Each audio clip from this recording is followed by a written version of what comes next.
Vamos a ver entonces para matrices qué es lo que necesitamos conocer. Por ejemplo, vamos a ver cómo se carga una matriz. Este es lo primordial que debemos conocer, es que cada elemento de una matriz, mejor dicho, ¿qué es una matriz? Una matriz es un conjunto de elementos, pueden ser números, letras, caracteres, que están ordenados en filas y columnas, como pueden ver. A esto lo llamamos fila, fila, fila, lo que es horizontal, y la columna va a ser lo que es vertical.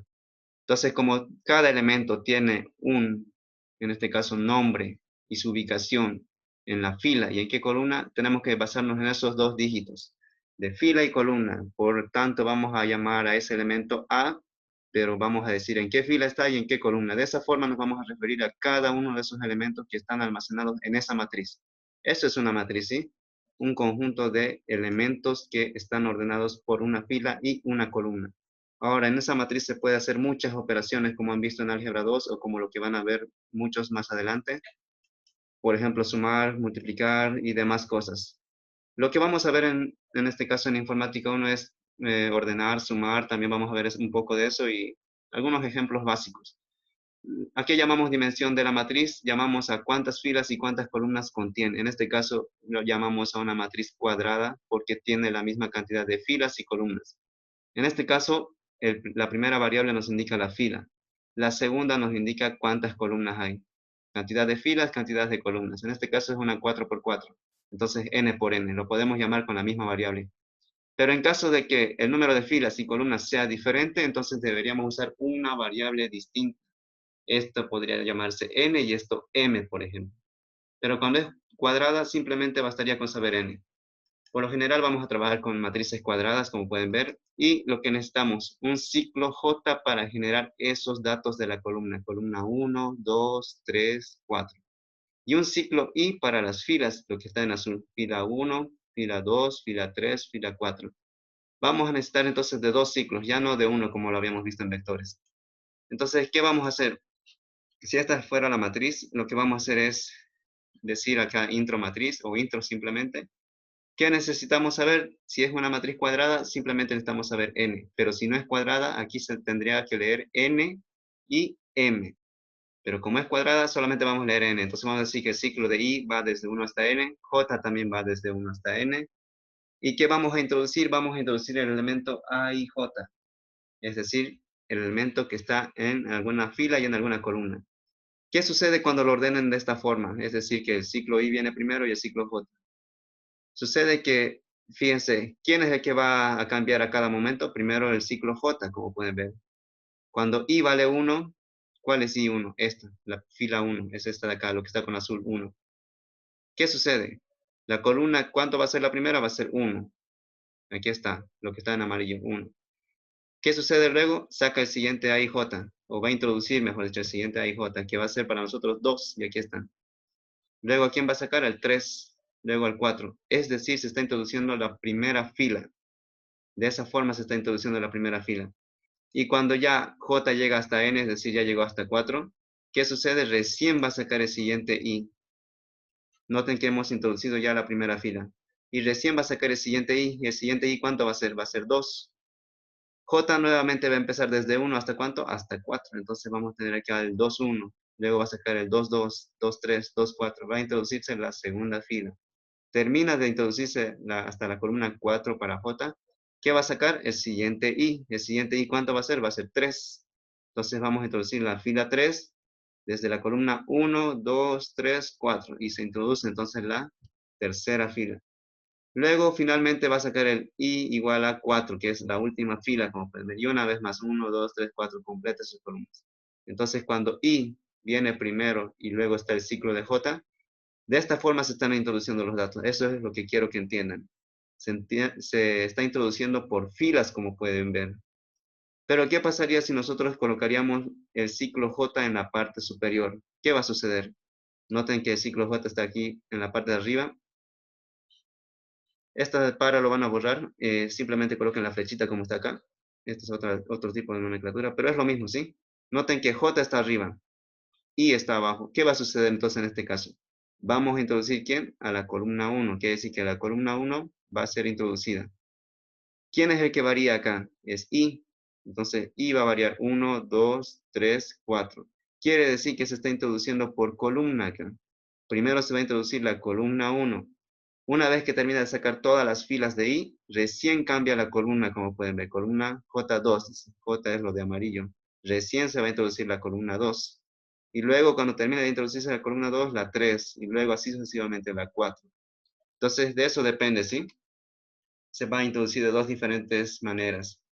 Esto no afecta en la introducción, como pueden ver, pero en el proceso a veces vamos a necesitar utilizar este ciclo, que vaya por columna o que vaya por fila. Por lo general trabajamos con este, que se introduce por fila.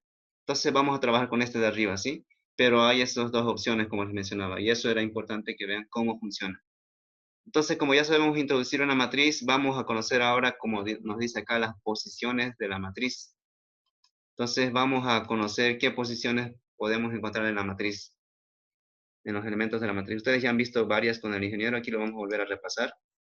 Los elementos de las diagonales, nos referimos a los elementos de las diagonales a estos de acá. Diagonal principal y los de la diagonal secundaria. Pero, ¿qué sucede en los elementos de la diagonal principal? Para referirnos a las posiciones, lo único que tienen que concentrarse son en las variables n, i y j. Solamente hablar de esas tres variables, n, i y j. ¿Qué sucede con las variables i y j en estas posiciones? Sucede que son iguales, como pueden ver. I es igual a j acá. I igual a j, i igual a j, i igual a j. Entonces, la condición para referirse a la diagonal principal es i igual a j. Si cumple con esta condición, quiere decir que estamos hablando de un elemento que está en la diagonal principal. Noten que los demás elementos no son iguales. I igual a j, no. I igual a j, no. I igual a j, no. I igual a j, no. Solo se cumple esta condición cuando está en la diagonal principal. Entonces, vamos a decir que si queremos referirnos a la diagonal principal, vamos a tener que usar esta condición. Estas condiciones son muy importantes porque nos va a pedir trabajar a veces solamente con la diagonal principal o con la diagonal secundaria, como es en este caso. ¿Qué sucede con la diagonal secundaria? Sucede que si sumamos sus dos variables i y j, siempre nos da igual a ¿cuánto? A n más 1. En este caso, 5 más 1 es 6, 4 más 2, 6, 3 más 3, 6, 2 más 4, 6, 1 más 5 es 6. Siempre nos da el orden de la matriz, porque noten que esta matriz es una 5 por 5, pero más 1. Si sumamos i más j, como pueden ver acá, va a ser igual a ¿quién? A n más 1. Entonces, esta es la condición para la diagonal secundaria. Ahora vamos a conocer otras posiciones, por ejemplo, los elementos centrales de la matriz. Llamamos la fila central a los elementos que están precisamente en la fila central de la matriz. Obviamente esto solo sucede en matrices de orden impar, porque en las matrices de orden par no tendría una fila central, porque sería 6 elementos, entonces ¿cuál sería el central? No existe. Pero si es una impar, como en este caso una 5 por 5, 3 por 3, 7 por 7, sí va a existir su fila central. ¿Cómo nos referimos a esos elementos? Noten que en la fila, su variable que controla la fila es i. ¿Y cuánto vale? Siempre vale 3, pero eso si la matriz es una 5 por 5. ¿Qué pasaría si fuera una 3 por 3? Si fuera una 3 por 3, la fila central sería 2. Siempre sería 2. Si fuera una 7 por 7, ¿cuál sería su fila central? Su fila central siempre va a ser la 4. Entonces, noten que si nosotros hacemos la siguiente operación, la siguiente, n más 1, en este caso, ¿cuánto es n? Es 5. 5 más 1, ¿cuánto nos da? Nos da 6. Y si 6 lo dividimos entre 2, ¿cuánto nos da? Nos da 3. Ese valor de i nos está dando. Entonces, esta es la condición para referirse a la fila central y funciona con cualquier tipo de matriz. Por ejemplo, si fuera una 3 por 3, como les decía, esto sería 3. 3 más 1, ¿cuánto sería? Sería 4. 4 entre 2, ¿cuánto va a ser? Va a ser 2. Y efectivamente la fila central de una 3 por 3 sería la fila 2. ¿Qué pasaría si fuera una matriz 7 por 7? Por ejemplo, esto sería 7. Más 1, ¿cuánto se hace? Se hace 8. Dividido entre 2 va a ser 4. Entonces nos estaríamos refiriendo a i igual a 4. I igual a 4 sería esta de acá.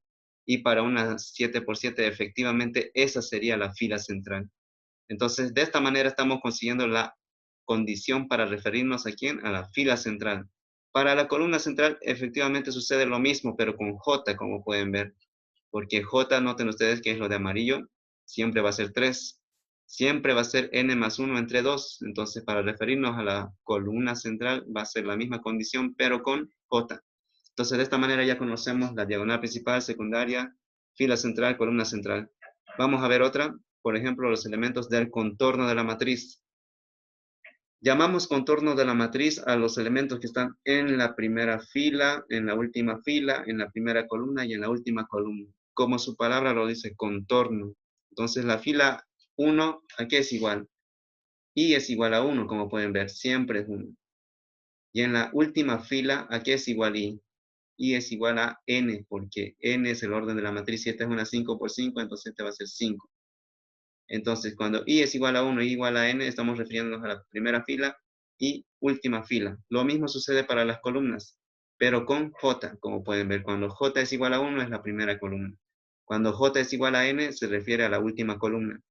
Entonces, el contorno de la matriz son esos elementos que están en el borde de la matriz. A eso se refiere el contorno de la matriz. Noten que si hacemos estas 4 condiciones, ¿qué va a suceder? En algún momento se van a repetir estos elementos, como pueden ver acá en el gráfico. Entonces vamos a tener que poner alguna condición, de alguna forma que no se puedan repetir esos elementos. Eso ya lo vamos a ver ya en un ejemplo más adelante de forma más clara. Pero por el momento quiero que conozcan esto. Cómo referirnos a la primera fila, primera columna y última columna.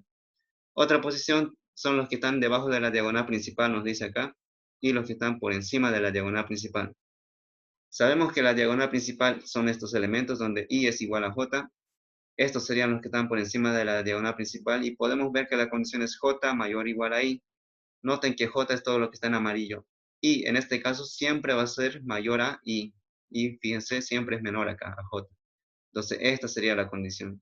¿Qué sucede con los elementos debajo de la diagonal principal? I siempre es mayor a j. Lo que está en azul es i. Como pueden ver, siempre es mayor a j. Entonces, esa es la condición para referirse a los elementos que están por debajo y por encima. Entonces, vamos a ver otras condiciones más. Por encima de la diagonal secundaria y por debajo de la diagonal secundaria. Si sumamos nosotros i más j, en este caso i más j, ¿cuánto es lo máximo que nos puede salir? Es esto, 4 más 1, 5, 3 más 2, 5, 2 más 3, 5, 1 más 4, 5. ¿Y cuánto es lo mínimo que nos puede salir? Es 1 más 1, 2.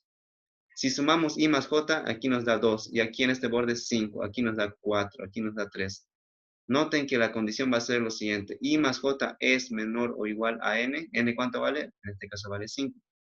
Entonces, si es menor o igual a 5, nos vamos a estar refiriendo a quién? A los elementos que están por encima de la diagonal secundaria. ¿Y qué sucede con los que están por debajo? Sucede que i más j siempre es mayor a quién. 5 más 2 es 7, esto es 7, todo esto es 7. Los de acá nos dan 8, los de acá nos dan 9 y los de acá nos dan 10 si sumamos i más j. Sucede que siempre es igual a n más 1. N es 5 y 5 más 1 es 6. Noten acá que estos, si sumamos, nos da 7. Entonces vamos a decir que si sumamos i más j y es mayor a n más 1, entonces nos estamos refiriendo a los elementos que están por debajo de la diagonal secundaria. Y así podemos encontrar diferentes condiciones para diferentes posiciones de la matriz. Por ejemplo, si les dice trabajar solamente con la columna 2, ¿cuál sería la condición? Sería j igual a 2. Si les dice trabajar con la fila igual a 2, en este caso esto está mal, debería ser acá arriba, sería igual a 2, ¿sí? La segunda fila. Este gráfico lo voy a llevar más arriba, esta es la fila 2. Y así, ustedes tienen que ver cómo referirse a ese elemento que les está diciendo alguna posición en función de i, j y n, como pueden ver. Y esa va a ser la forma entonces de referirse a los elementos.